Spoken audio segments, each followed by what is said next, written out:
17-year-old Rudy Farias was reported missing in 2015 by his mother. Rudy came from a family that had endured a lot of tragedy. Rudy witnessed his brother die in a car accident in 2011. Then, in 2014, Rudy's father took his own life. So when Rudy vanished, it seemed like misfortune had once again struck this family. But on June 29th, 2023, Rudy was found, and he was alive. Then, as investigators dug deeper, it became clear that he was actually never missing. He was at home with his mother the entire time. In fact, he had spoken to police through the years using a fake name. This case has raised so many questions. Why did this mother report him missing? What was he doing during the last 8 years? Why didn't he use his real name? And why has it taken this long for all of this to be revealed? Tonight, we try to answer some of these questions with those connected directly to the case. The private investigator who worked the case, the community activist who helped Rudy when he was found, and a neighbor who knows everyone involved. All this as we go in depth into the mysterious case of Rudy Farias.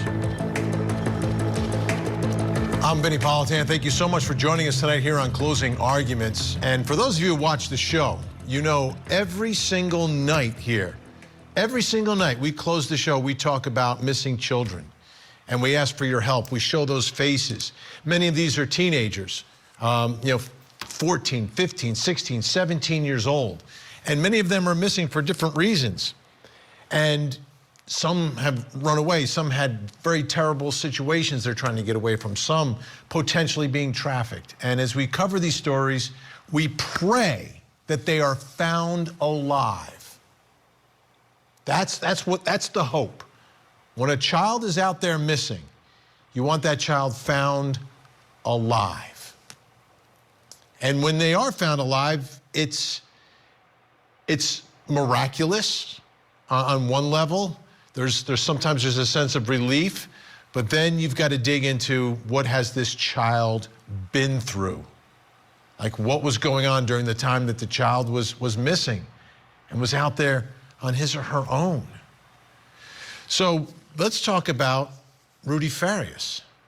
He was reported missing and 17 years old. I mean, this was 8 years ago, but if this had happened now, this may very well have been one of the missing children, because he's 70, he's a child, that we would have profiled on this show and asked for your help to find him. If you see, put his face out there. If you see Rudy, make the call. Please, let's see if we can get Rudy to a safe place tonight. But unbelievably, in this case, it seems that he was never missing. For 8 years, not missing. What? Well, what happened to this young man? What happened? What was going on for 8 years? And why is it that no one knew that he wasn't missing? I don't understand. This is so confusing, this case. So confusing. And when you talk about what happened to him, I think you get different answers depending upon who you talk to. So tonight we're going to try to get some more information. We've got people connected to this case on this show this hour.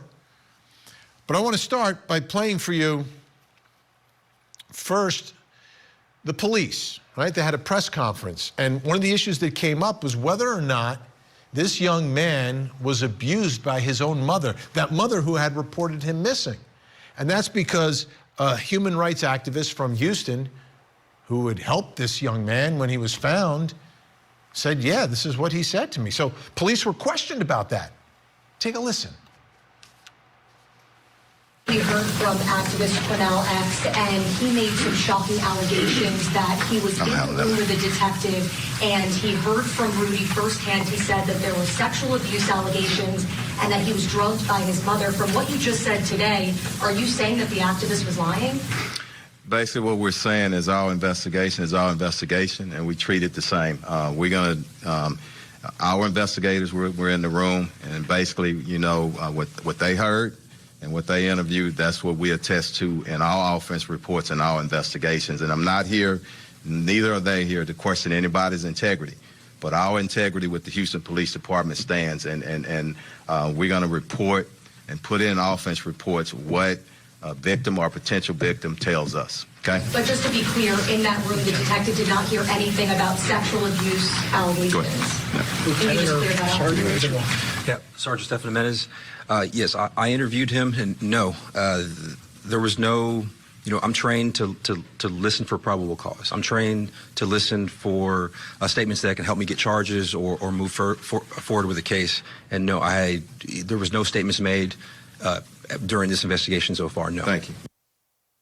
Okay, so that's what police are saying. And they're pretty clear about this, that they haven't heard that yet, that he hasn't told them. Well, now I want you to hear from the human rights activist, community activist. Quinnell X is his name. He's been on the show before. A lot of people know him very well. Here he is responding to all of that. I have come here today to speak up on behalf of Rudy Farias. I have come here today to speak that which that young man spoke to me. I have come here today to clear up one thing in particular, the lie that HPD told. HPD said that no sexual abuse was reported. That detective is an absolute liar. He sat there with me for an hour and 15 minutes and listened to every word Rudy said to me. In fact, he told the detective, I want Quinnell to stay. Okay, so we're getting different stories here. So let's bring in our special guest joining us tonight from Houston, Texas, civil rights activist Quinnell X, who's really devoted his life to peace, well-being of the community. We've had you on the show before. Quinnell, great to see you tonight. Thank you for having me. I appreciate it. Okay, let's just back up a little bit. So how did you first get involved with this case, with this story? Rudy's mother was looking for me, and she was able to reach a young woman named Grizzy. And Grizzy gave her my number and put her in contact with me, so she called me.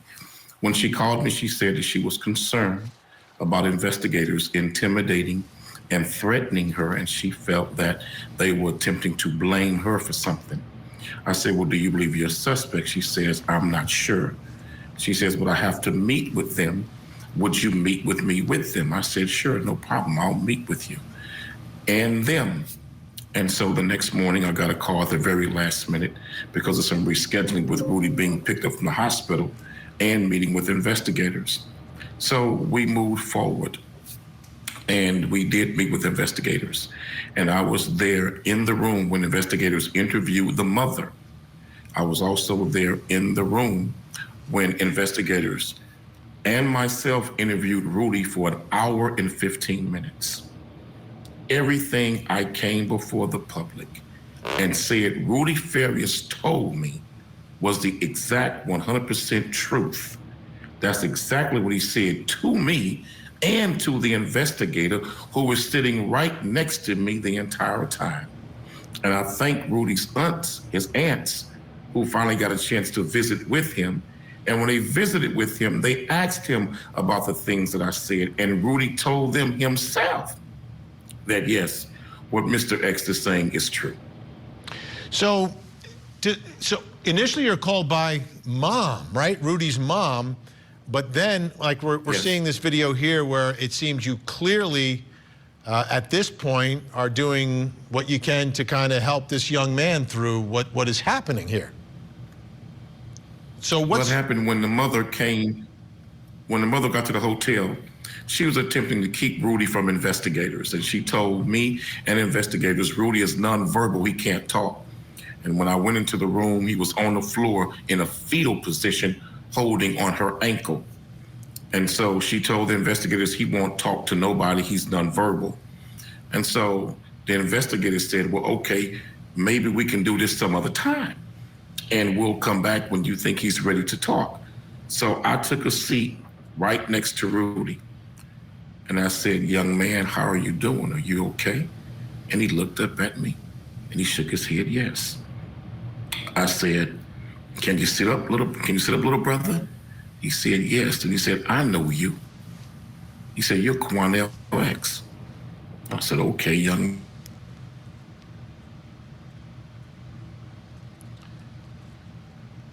So we knew at that point he was not nonverbal. That's what she was saying to us. And when we were able to convince her to exit the room, I was going to exit also while he spoke with investigators, or they attempted to speak with him. Rudy grabbed my hand and said, no, I want him to stay. I sat down right next to Rudy. The investigator was sitting right next to me, and we both began to question Rudy and speak to Rudy. And he began to open up, and at different points of the discussion, he was very articulate and very clear about what he had experienced and what he had went through in the home. It was shocking for me to hear that young man say that his mother convinced him that he had warrants out for his arrest and that he had to hide and had to make up an assumed name, and that if he told law enforcement who he really was, he would go to jail, and that he was in trouble for initially running away from home the initial time he was called in as a runaway. Also, she convinced him that once he was found, he was going to be put in jail or prison, except wearing the assumed name that she gave him. He also said to me that she kept violating boundaries. She would never respect my boundaries.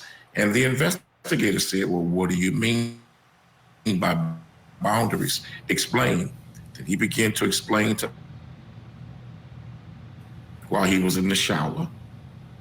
And she would take off all of her clothing and get naked. And that's as far as I want to go about that. Out of respect to what this young man has suffered.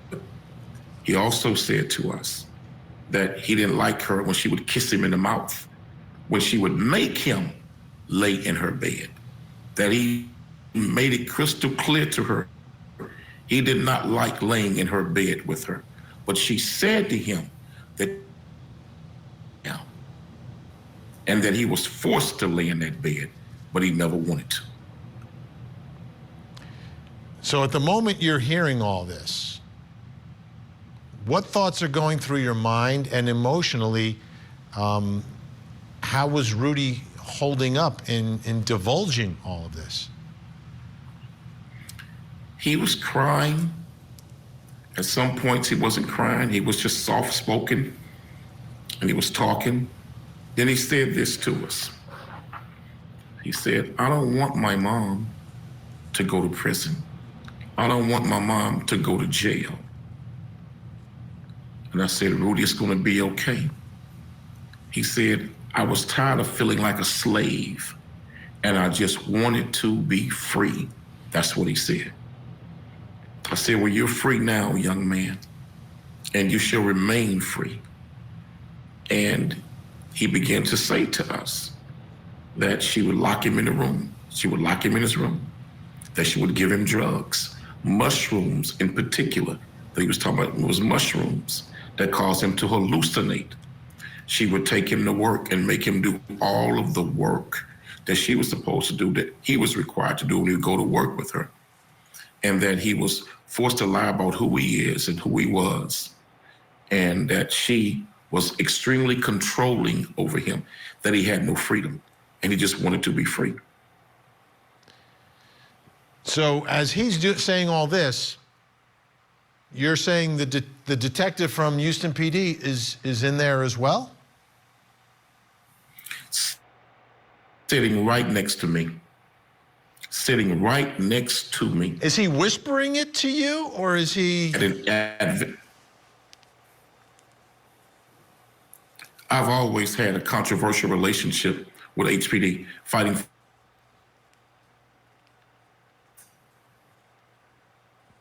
anyone, but I'm speaking the raw and adulterated truth. That cop sat right there next to me and heard everything Rudy said, every single word. So let me ask you two questions following up to that. Why do you think, from your perspective, because as we heard, Houston PD said this never happened. Why do you think they're saying this never happened? What would, and I'm trying to put it together. I'm not in Houston. I don't know the dynamics. One, they waited 8 days to ever speak to Rudy. After Rudy was discovered and found unconscious in front of the church, and they learned who Rudy was, the missing kid, Rudy Farias, they waited 8 days to interview him. And I was upset about that. And I kept asking them, why did they wait so long? I even asked them, why have you not executed a search warrant on the mother's home? For there's reason, based on what the neighbors are saying, that you should do so. But I also later learned that Rudy Farias Sr., Rudy's father, was a Houston police officer who committed suicide at the police department in the police garage because he was under investigation for criminal activity. Also, they were upset because they did not want to bring embarrassment to a fallen officer's family. And I think that played a role in why they took the public position about Rudy's allegations that they did. They did not want to bring public embarrassment and shame to the widow of a fallen HPD officer. Let me ask you this, Quanell. So the initial contact, as you told us, was from Rudy's mother, is the one who contacted you first because she felt like she might be a suspect or something. After you hear this from Rudy, do you have any conversations with his mother? I was in the initial meeting with investigators with the mother. And the night before, she told me, when I asked about what the neighbors were saying about they saw Rudy, she said that was not Rudy, that was my ex-boyfriend. They got it confused. But in the meeting with investigators, the mother told investigators in my presence, sitting right next to the mother, she says, oh no, that wasn't Rudy, that was my nephew. And in my mind, I'm saying, well, you just told me it was your ex-boyfriend. Then she went on to say this. When they asked about her car being stolen, because we later learned that it was Rudy who took the car when he chose to run away and get his freedom from his mom. She said that she came home from work, told me the night before somebody stole her car, and she didn't know who stole it, that they had broken into the car. Well, when we spoke to investigators, and they said to her, well, how did they get into your car? Did they crack the column? She says, no, I don't know, they just took it.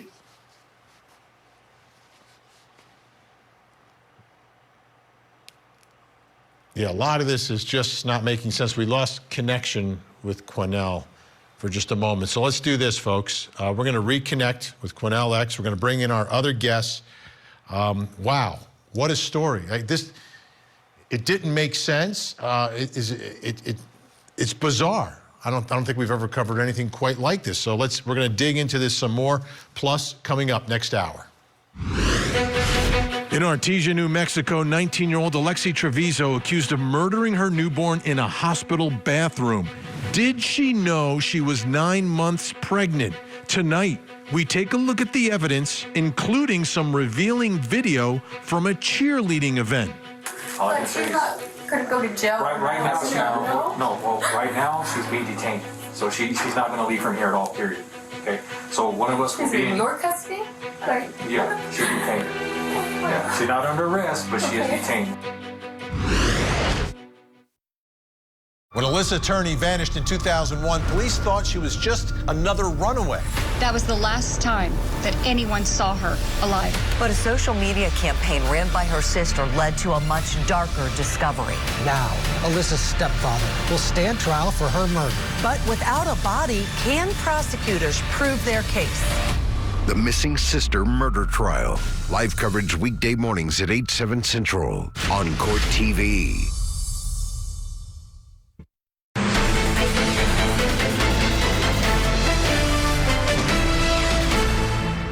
I'm confused right now. I'm like, what's going on? These neighbors are shocked after seeing reports that missing 25-year-old Rudy Farias was found after missing for 8 long years. Court records reveal his mother lives a few houses down from them, and they tell us her son lives there and they hang out with him often. He used to come in my garage and chill with my cousin, my son, my daughter. She's at work right now, but that boy ain't been missing since he was no. Both say they've spoken to him in the last 5 months and even text. Other neighbors say they've seen him living there for years. We were chilling, laughing, good time. Some days he go to the park and sit in the park around the corner by himself. Houston police say they got a call on Thursday about a man sleeping outside a church in Magnolia Park. He had something on him with a family member's identification, police say, and that's how they were able to contact his mom. Then Texas for the Missing tweeted out over the weekend that man was Rudy Farias, who had been missing since 2015 when he didn't return back from a walk with his dogs. His mother shared pictures with ABC 13 of her son at the hospital, telling us he was found with cuts and bruises, and even cried to me over the phone, saying she believed her son had been kidnapped and hasn't seen him in years. His mother told officials at the time of his disappearance that he suffered from depression and PTSD since his brother died in a motorcycle accident in 2011, something these neighbors say he spoke about. He said he had lost a brother in a motorcycle accident. I know when he's thinking about his brother, he really wouldn't come hang out. He'd go sit back there in the back, the woods, by himself. And now they're trying to wrap their heads around why he or his mom would ever say he's been missing for the past 8 years. Yeah, a lot of questions. We're trying to get some answers tonight on this case. Still with us in Houston, Texas, Cornell X is with us. Also joining us from Houston, Rudy's neighbor, Keisha Ross. And in Palmer, Alaska, private detective who worked on the Farias case, Brenda Paradise, is with us. And in Los Angeles, California, senior reporter for DailyMail.com, host of the Daily Mail Crime on TikTok, and victim advocate for Project Cold Case, Caitlin Becker. All right, thank you, everyone. Keisha, let me start with you. Were you shocked when the whole world started talking about this and it was a missing persons? Did you know that he was missing? Did people in the neighborhood think he was missing? I didn't know he was missing. I really don't talk to a lot of people around here. Just talk to a few neighbors. But I didn't know he was missing because I had just moved back in 2021 when I learned of him. But you would see him and everything seemed pretty normal? Did he look like he was being held captive? Did he say who he was? Yes, he told me his name was Rudolph, but call him Dolph for short. And but every day that I saw him, he was never in a sober mind. It was always under the influence of something. There you go, Quinnell. Exactly what Quinnell was telling us. Brenda Paradise, private investigator, you worked this case. First of all, your reaction when you found out that seemingly this missing child you've been looking for was never missing? There was a little bit of shock and awe, but definitely not surprised. There were stories over the years that we had told law enforcement and urged the family to tell law enforcement that, hey, he's hiding right there with mom. There was even a news release several years back where HPD posted that there was allegations that he was staying at home with mom. They went and checked it out, and it was a false report. He wasn't there, and I think that's when the family seemed to lose hope that law enforcement wasn't going to do anything about this. Originally, when I had heard that he was in the hospital, my original response was, I'm not buying it because the mother has told stories the whole time, and there's been red flags the whole time. And before I ever would agree to do an interview, I wanted law enforcement to confirm that this really was him. Caitlin Becker, DailyMail.com. What have you learned? What are you hearing? What do we know about this mother? We know a lot and a little about Janie Santana, Vinny. Her history is checkered at best. She has multiple online Facebook and TikTok profiles. She appears to kind of be a catfish. None of her photos seem to be real. The ones that are somewhat real seem to be filtered to high heaven. She comments on her own posts. So that's kind of bizarre. She has a long history with different marriages. We found paperwork from one man who was trying to divorce her under the guise that their marriage wasn't legitimate because she was already married to one, possibly two, possibly three, possibly four other men. And on top of all of that, we also know that Janie Santana took home a little over $2,000 from a GoFundMe that had been earmarked to help find Rudy. And this was set up, I think, March 22nd, and he had gone missing in early March. So it had been set up after he had returned home, according to police. And the amount from that GoFundMe was set for $75,000. Ultimately, she only walked away with a little over $2,000, and GoFundMe did confirm that that money did go to Janie Santana, and she has since been banned from the platform. All right, Cornell X, as you told us, the observations, we heard from Keisha, the neighbor, he never seemed sober. This, I mean, I'm trying to, again, understand why. Is it possible, Cornell, that police don't want to say anything because he's an alleged victim of sex abuse and they just don't want to come out and ID him that way, but they would still have to do the search warrant, right, to get the evidence? I can appreciate their sensitivity in this case, and I can appreciate them if they're doing an adequate and thorough job. What I cannot appreciate is deviating from the actual facts of what was said in that meeting. When you go back to their press conference, the detective says, well, no sexual abuse was reported. The same reporter asks the detective, right next question, well, was there a sexual relationship between the mother and the son? They wouldn't answer the question if there was a sexual relation between the mother and the son. They chose not to answer it. They said, we treat all victims with privacy, etc.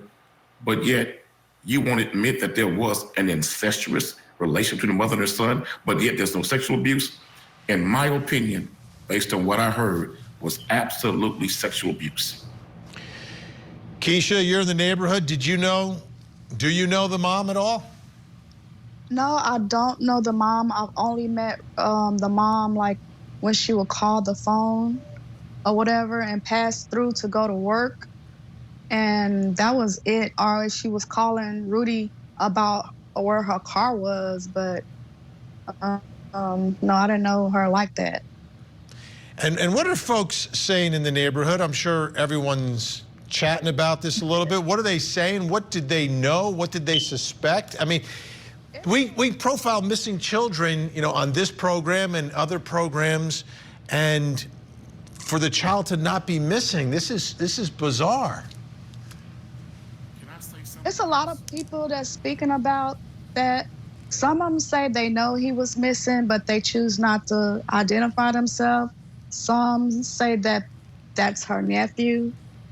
But her nephew, I met them, so they say that wasn't them, and that was it. Go ahead, Cordell, you had some info for us there. Also, right after Rudy was found and the neighbors began to speak about Rudy never being missing, there was a call, 911 call placed that there was a break-in at the home. The mother had left the home with Rudy and was living in a hotel, was staying in a hotel because of all of the media publicity. Well, we later learned that the mother was offering money to certain neighbors in the neighborhood to break into the house and to retrieve certain items. So that 911 call about the burglary was something that the mother herself set in motion. And those individuals came to the press conference on Sunday and spoke about the conversations on the phone she had with them and how much she offered them to break into the home. Wow. Brenda Paradise, what do you understand about this mother? What do you know about her? This is beyond anything we've seen. Over 700 cases, and this is definitely the most bizarre. We started seeing red flags when day one, when the mother, when Janie completed the family intake, she put the wrong date of birth. So if you notice on, there's discrepancies from the very beginning. Was he 17 or was he 18 when he went missing? He was, we learned later through HPD that he was actually 18 years old, not 17. The mother wrote the wrong date of birth on the intake when she submitted it. Not too long after that, we received a suicide letter that was allegedly written by Rudy, but there was always some question as to whether it was Rudy's. Rudy had always written in script the letter, the suicide letter that we found, which would have been after Mom had said that he went missing. But in retrospect, now looking back at it, if what Rudy told Quanell was true, we were given the suicide letter after he returned home, so he wouldn't have even been missing at that point when the suicide letter came into play. But the suicide letter was written in cursive, and we can't find anything that Rudy wrote was cursive. When we did the search, we found a wallet, an inhaler, and a backpack that Janie claimed that was Rudy's, and we later found out that none of these things were Rudy's. Over the years, in interviewing the family, Rudy's family, and even the friends that we have interviewed, they have claimed that Rudy doesn't have cancer. There was a GoFundMe account set up that we found that we turned into law enforcement in the very beginning, where Janie was collecting money for Rudy, who had cancer. There's never been any proof that Rudy's had cancer. And the friends and family all say that he didn't need an inhaler, he wasn't sick. What originally the term that was originally had come up was Munchausen's by proxy, which would explain a lot.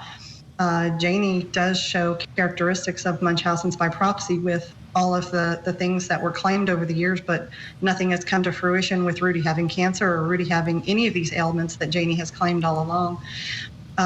It seems to be a money grab every step of the way.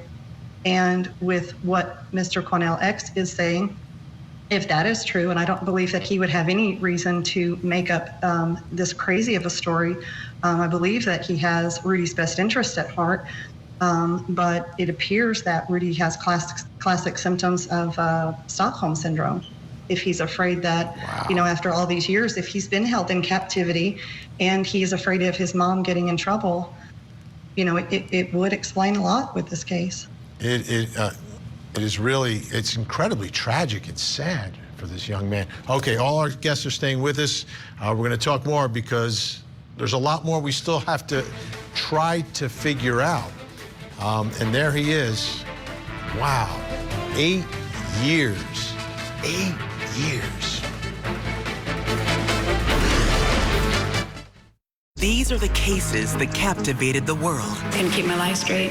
That demanded our attention. They were killed by their own children. That challenged the legal system and ourselves. How in the world can a mother wait 30 days before reporting her child missing? These are the trials that became legendary.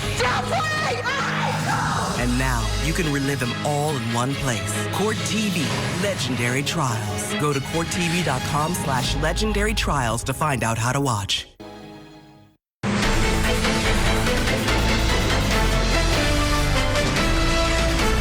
Today we're discussing facts related to 25-year-old Rudy Farias, who was reported missing on March 7, 2015.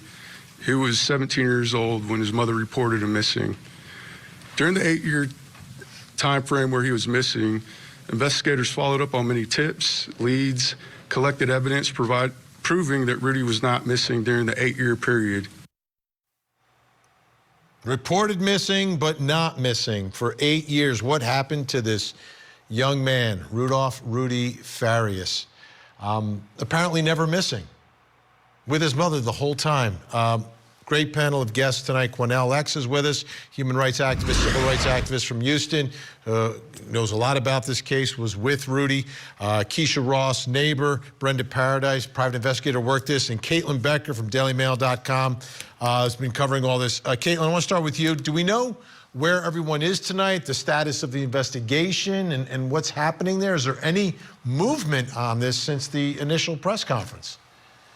The status of the investigation is a question mark, but we do know that an investigation is underway, not only into the fake disappearance, what has gone on with Rudy in those 8 years, in addition to those, I would say, potential fraud instances with these GoFundMes and fundraisers. Those are all sort of wrapped up in the same overarching investigation. The last we've reported on, Rudy was with a relative, a family, some sort of relative or family friend, but maybe, Quinnell could jump in with that, with where he is on that, because the story continuously changes. I mean, the police said that Rudy was with his mother by his own choice, and then within a day, we find out that Rudy's not with his mother, he's with someone else and kind of trying to lay low. So you almost don't know what to believe, even with our own reporting, because it seems like the right hand does not know what the left hand is doing.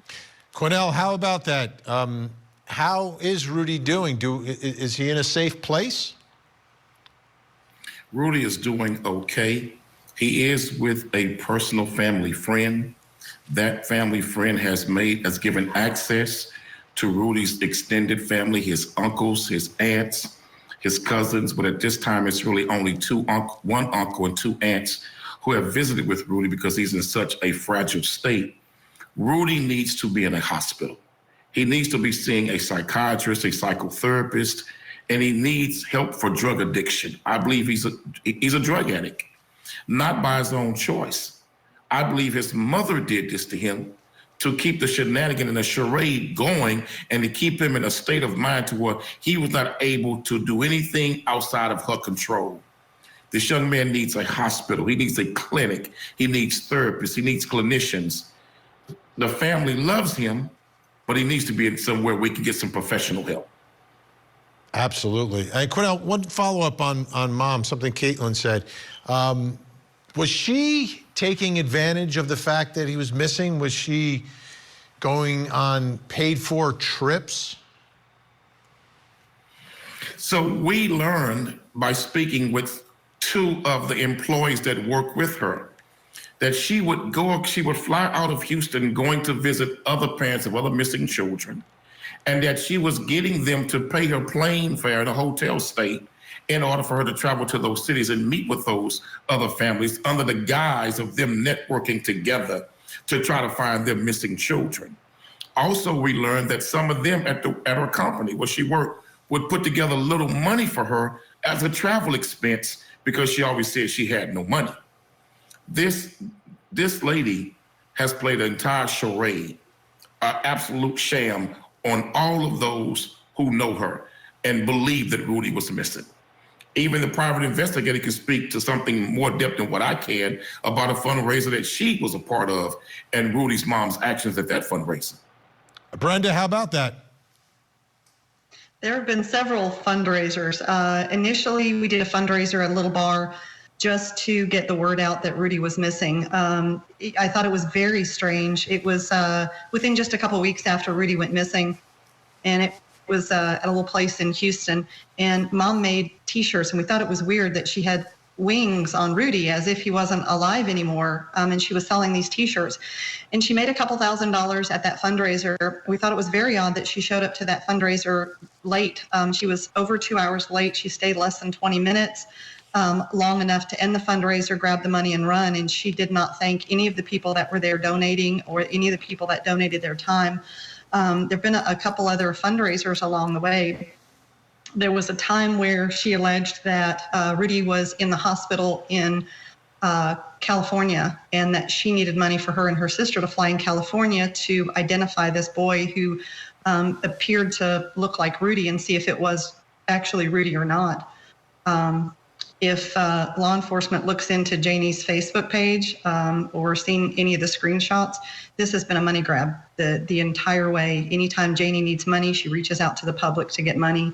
And, it's likely she's been getting it because she's played a lot of people over the years. Absolutely. People have big hearts. There's a missing child. They want to do anything and everything they can. Keisha, anything happening? At one point, I just want to ask Keisha one question. Keisha, is there anything happening at the house tonight? Is there any activity there tonight, yesterday? Are people floating around there? When I woke up this morning, she was there. She was there for a long time. She was in the home, in the kid that they had been looking for. She's basically been coming over here. She would come over here in the nighttime, but then she got bold and started coming in the daytime. And I've been letting people know that she's been in the neighborhood, but I was informed by HPD that she can go into her home and we can record what we want, but we couldn't call them. Brenda, we have about 30 seconds. Go ahead. At one point, Janie was doing a fundraiser on Facebook to hire a private investigator because she had claimed that somebody called her from Tijuana, and they claimed that they had Rudy in a sex ring in Tijuana. So she was trying to gain money for private investigators. I've never been paid for any of the work that I've done for private investigations, so I thought it was very strange she was asking for money for private investigators. But it's been a money grab the entire way. Yeah. Caitlin Becker, I'll give you the final word here. We have about 20 seconds. You know, you and I have covered a lot of stories. Have you ever seen or heard anything quite like this?